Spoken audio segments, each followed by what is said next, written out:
Welcome to foundation classes students. आज हम triangle chapter में एक बड़ी ही इम्पॉर्टेंट थ्योरम पढ़ने जा रहे हैं। थ्योरम में कुछ कंडीशंस गिवन है और कुछ कंडीशंस को हमने प्रूफ करना है। अगर वो कंडीशंस प्रूफ हो जाती हैं तो ये हमारी दोनों ट्रायंगल्स आपस में सिमिलर हो सकती हैं। आइए पहले जो गिवन कंडीशंस हैं उसको पढ़ लेते हैं। गिवन कंडीशन क्या दे रखा है कि एंगल ए इक्वल है एंगल डी के बराबर, angle B is equal to angle E के बराबर, angle C is equal to angle F के बराबर। यानी कि अगर कोई दो ट्राइंगल्स गिवन हो और उनके कॉरस्पॉन्डिंग एंगल्स इक्वल हों तो स्टूडेंट्स वो दोनों ट्राइंगल्स कैसी होंगी, सिमिलर होंगी और उनकी साइडें भी प्रोपोर्शनल होंगी। ये बात आज हम प्रूफ करेंगे। तो इसको प्रूफ करने के लिए हम यहाँ पे एक थ्योरम का यूज़ करेंगे। थ्योरम हमने लास्ट सेशन में पढ़ी थी, बीपीटी वाली, वही यूज़ करेंगे। आई होप सो कि आपने वो वीडियो देख लिया है, बीपीटी समझ ली है। अगर आपने वो बीपीटी नहीं देखी तो पहले प्लीज़ वो बीपीटी वाली वीडियो देख लीजिए, बीपीटी को समझ लीजिए, फिर ही ये बात समझ आएगी। क्योंकि ट्रायंगल चैप्टर थोड़ा सा मुश्किल है, अगर आप ध्यान से देखोगे तो बड़ा ही इजी है, फिर इससे आसान कोई चैप्टर नहीं है। तो आई होप सो कि आपने वो देख ली है। तो नहीं देखी तो उसको देख लीजिए पहले। आप चैनल पे नए हो तो चैनल को सब्सक्राइब कर लें और लाइक बटन भी दबा दें। तो स्टूडेंट्स हमने यहाँ पे एक ना कंस्ट्रक्शन करनी है। कंस्ट्रक्शन इन सच वे देख करनी है कि यहाँ पे एक लाइन ड्रा करनी है हमने। ये ड्रा कैसी करनी है कि ये लाइन और ये लाइन आपस में पैरेलल होनी चाहिए। तो नाम इसका रख लेते हैं जी और एच। और ये इस ऐसे करनी है कि ये वाली साइड ए बी यो इक्वल हो जाए डी जी के और ए सी इक्वल हो जाए डी एच के। तो वही हमने यहाँ पे लिखा है, draw G H parallel E F in triangle D E F such that D G equal to A B and D H equal to A C. आइए अब इसको प्रूफ करते हैं। प्रूफ करने के लिए हमने यहाँ पे बीपीटी का यूज़ करना है। तो प्रूफ में by the use of basic proportionality theorem, उसमें हमने पढ़ा था कि अगर लाइन अगर पैरेलल हो तो ये जो साइड थी डी जी और ये जी ई आपस में कैसी थी, प्रोपोर्शनल थी। ठीक है, इसके साथ D H over H F वाली।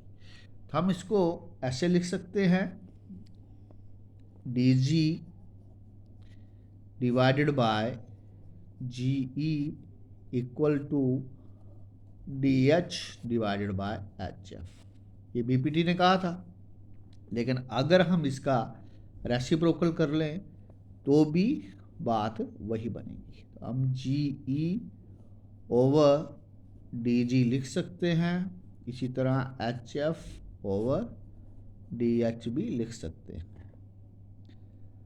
ये बात, क्योंकि ये हम आगे फर्दर इस थ्योरम को सॉल्व करने में हमें आसानी हो जाएगी।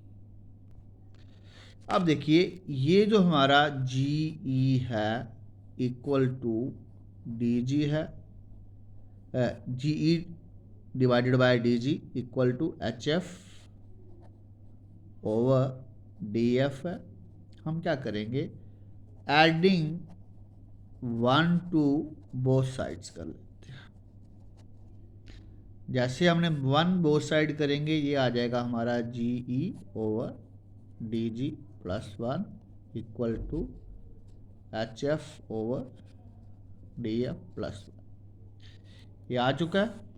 अब आप देखो, जब इसको सॉल्व करेंगे तो यहाँ पे जो एलसीएम होगा वो डी जी होगा, ये जी ई ही रहेगा, प्लस ये वाला डी जी जहाँ ऐड ऑन हो जाएगा। इसी तरह इक्वेट करते हैं, तो अब लिख लेते हैं आप एच एफ प्लस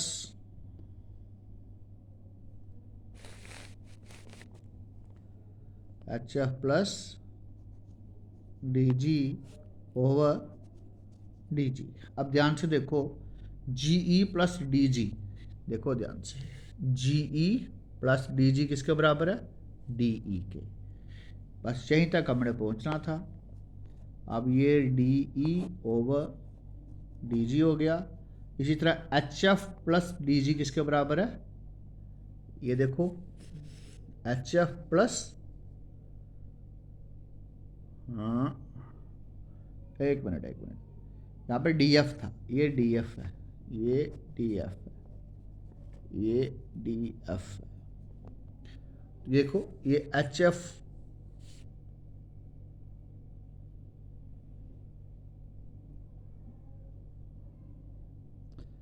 हमने स्टूडेंट यहाँ पे हमने H F over D F नहीं है, H F over D H है, ये डी एच है, ये डी एच है, क्योंकि हमने बाय मिस्टेक ऐसे लिख दिया। तो ये डी, ये वाला डी एच, तो ये वाला भी फिर डी एच होना चाहिए, ठीक है, क्योंकि हमने प्रोपोर्शंस बनाना था ना, तो H F divided by D H आया था। ये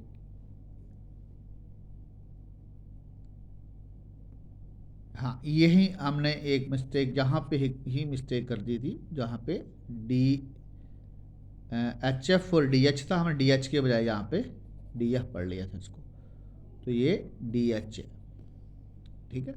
आई होप सो कि आपको ये बात समझ आ गई। तो अब ये बन जाएगा हमारा एच एफ और डी एच दोनों मिलके बनेंगे यहाँ पे डी एफ डिवाइडेड बाय, क्या था नीचे हमारा था डी एच। ये बात आप इसको नोट कर लो, क्योंकि अब देखो ये डी ई है ना हमारा, तो यहाँ पे हमने यहाँ पे लिखा था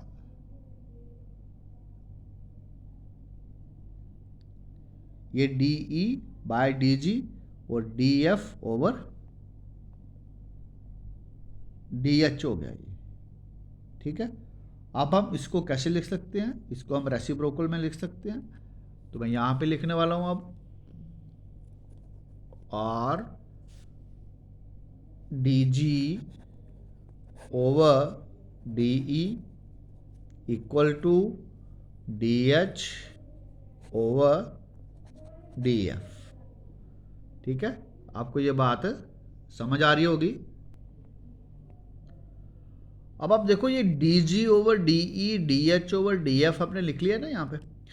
अब ये डी जी ओवर ये पूरी साइड डी ई और D H over D F आ चुका है। अब हमें पता है ये डी जी और ए बी आपस में बराबर थे, तो वही यहाँ लिखना है, but A B is equal to D G and A C is equal to D H. हम इसको लिख सकते हैं कि A B over D E equal to A C over D F, ठीक है।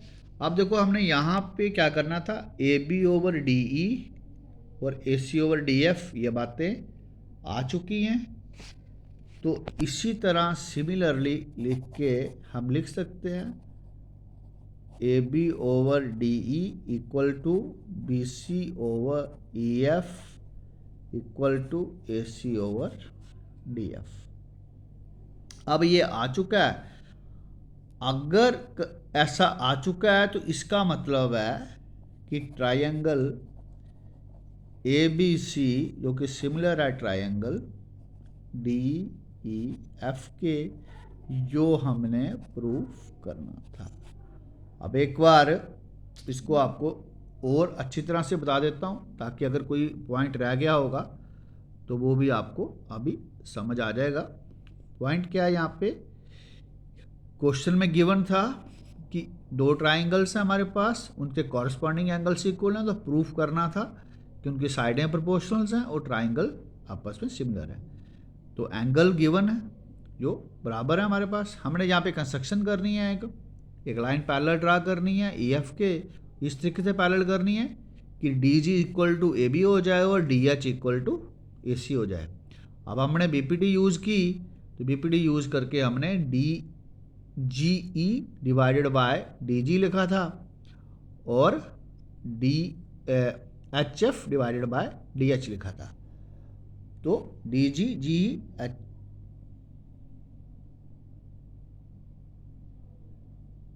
H F divided by D H लिखा था, ये आ चुका था। फिर इन दोनों को में हमने ऐड ऑन किया था 1 टू बोथ साइड्स, वो साइड 1 करके हमने हमारे पास इक्वेशन बन गई थी G E plus D plus divided by D G and H F plus D H over D H. तो जी ई और डी जी किसके बराबर था, जी ई और डी जी डी ई के बराबर था। इसी तरह एच एफ और डी एच किसके बराबर था, ये था डी एफ के। तो इसी को जब रेसिप्रोकल करके लिखा हमने तो हमारे पास आ गया था D G over D E D H over D F. But हमें डी जी तो हमारा ए बी का बराबर था, डी एच हमारा ए सी का बराबर था। ये साइडें हमने एक्सचेंज कर ली, एक्सचेंज करते ही जो हम प्रूफ करना चाह रहे थे वो आ चुका था। तो जब ये प्रूफ हो चुका है तो इट मीन हमारी दोनों ट्राइंगल्स कैसी थी, आपस में सिमिलर थी। तो स्टूडेंट्स ये बड़ी ही इंपॉर्टेंट थ्योरम है, इसकी खूब सारी प्रैक्टिस करना और ख़ासकर कभी कभी लिखते समय नंबर्स या इनके जो अल्फ़ाबेट्स हैं जंबल कर सकते हैं। आप खूब सारी प्रैक्टिस करना, वो जंबलिंग इसकी नहीं होनी चाहिए, नहीं तो अक्सर उस जंबल की वजह से हमारा क्वेश्चन गलत हो सकता है। तो आई होप सो कि आपको ये थ्योरम समझ आ गई है। आप इसकी खूब सारी प्रैक्टिस करो और इस वीडियो को लाइक करो, शेयर करो और दोस्तों में बांटो। तो थैंक यू स्टूडेंट्स।